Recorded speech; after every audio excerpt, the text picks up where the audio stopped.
So it's 6:30 a.m. I kind of wish I booked my service appointment for this C-Class for earlier time than 9:30.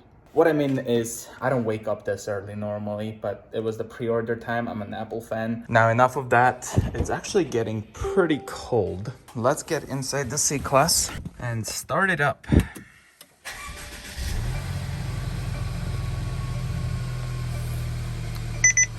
All right, so if I were to go down here into the service assist plus, you can see service A2 is due in 300 kilometers. The car currently has 58,656 kilometers on it. And I bought this car on December 2018. I bought it new, 58K, almost 59K.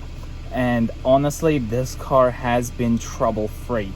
If you have watched the day for delivery of this car, I was pretty much really afraid because right off the bat, they said I need a new windshield. And then they said I need a new backup camera because it won't close after I already signed the papers. But I really liked this car a lot. To date, this is the longest car I've ever kept. But I've also really gotten into liking Tesla. What I'm trying to say is, I'm not really sure how long I'm going to be keeping this car. 3 years almost. It's a really long time for me. This looks much better, but today is going to be an expensive day for sure. First starting with the iPhone 13 Pro and 13, and then now taking this C-Class for service. Whenever the time came for service A, I had the option to pay around $1,200 I think at the time, and I chose not to because I just wanted to make these videos to show you guys how much it costs if you don't have it. And let me tell you, if you are keeping your car longer than a year, make sure you get prepaid maintenance. Otherwise, you'll regret it. I am taking this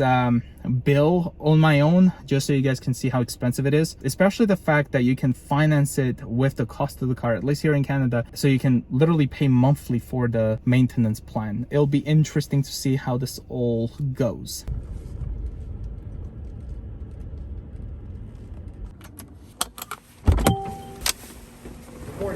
Alright guys, so I ended up dropping off the car about 2 hours ago. Due to COVID-19, there's no shuttle. In order to be able to go somewhere, I have to rent a car, but I'm assuming it's going to be around almost $500 for this service.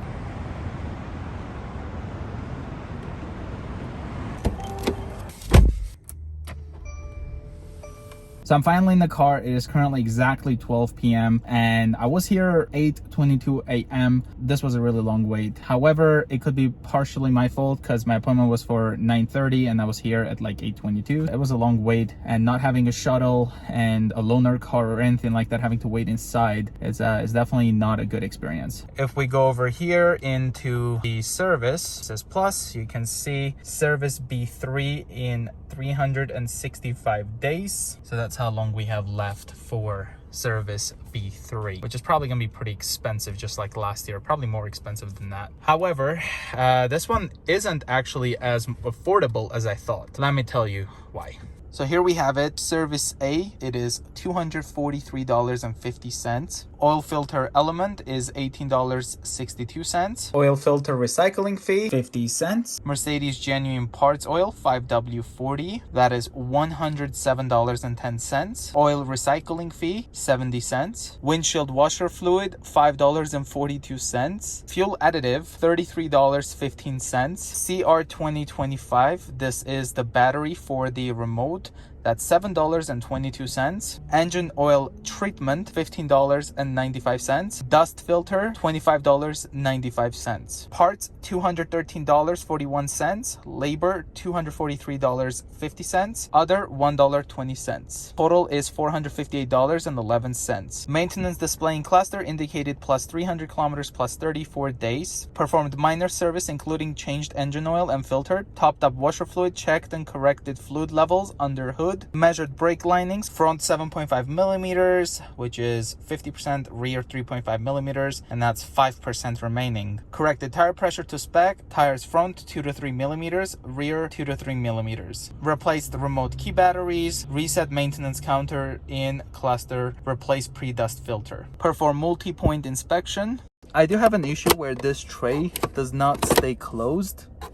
So that's why they marked it here, and that's what we're gonna talk about. So you close it and it will eventually open up, like it wouldn't stay fully closed. Check and advise trim. Center console on the rear back between seat does not close / opens up again. Diagnose and trace problem. Parts are on order for this operation. So we need a new ashtray. Clean / lubricate panoramic sliding sunroof. Mechanical components, which is $33.80. Pay environmental, I guess, for repair order, $27.73. Labor amount, $277.30. Parts amount, $213.41. Other charges here, $28.93. Total charges, $519.64. Sales tax, $25.99. Please pay this amount, which is total $545.63. However, that is not it. And here's the fee that I was technically even supposed to pay today. Replace rear brakes. Again, it's at 5% here. So $819.43. This service is not cheap. So I could have done it today, but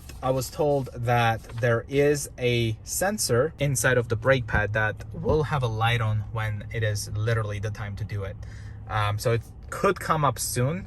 Not sure, but apparently there is a sensor. Instead of like a squeakiness that's going to happen within the brakes, it's going to have a light here telling me to check brakes. So that's something I didn't know about, but now I do. Replace rear ashtray, $268.26. And you know, after this there's probably going to be taxes and all that stuff, so it could be $300, but he did mark it under warranty. Perform brake fluid flush, which I did do last year, so apparently it's pretty much due again once I do the brake flush, which is $163.02. We would take the ashtray out, but the brake job and the brake flush is recommended after doing that. So it is you know, around $1,000 to change the rear brakes. Here's also what it costs for the parts in case I want to buy the parts and do it myself. So if I were to buy the prepaid maintenance back in 2018, or you know, whenever I was offered when I went for the first service, this brake replacement will still probably not be covered. This is just after on top of that, but the oil change and all that would have been covered. Something else to keep in mind, example, lubrication of sunroof is required, but when you ask how much a service A2 will cost, they tell you without that cost. That's additional cost. Whereas with the prepaid maintenance, because it is required, it's automatically included there. Last year for service B, I believe it was the cabin filter and stuff, but if you had the prepaid maintenance, that would have been included. But when I called in for service B, they quoted me without it. Once you go into the service center, you get the surprise. Also, when they did give me service B, they did not include the brake flush, which is due every 2 years. But again, I do expect it. It is a Mercedes. It costs a lot of money to maintain these cars. Something new, I guess, there's a light to show when the brakes needs to be checked.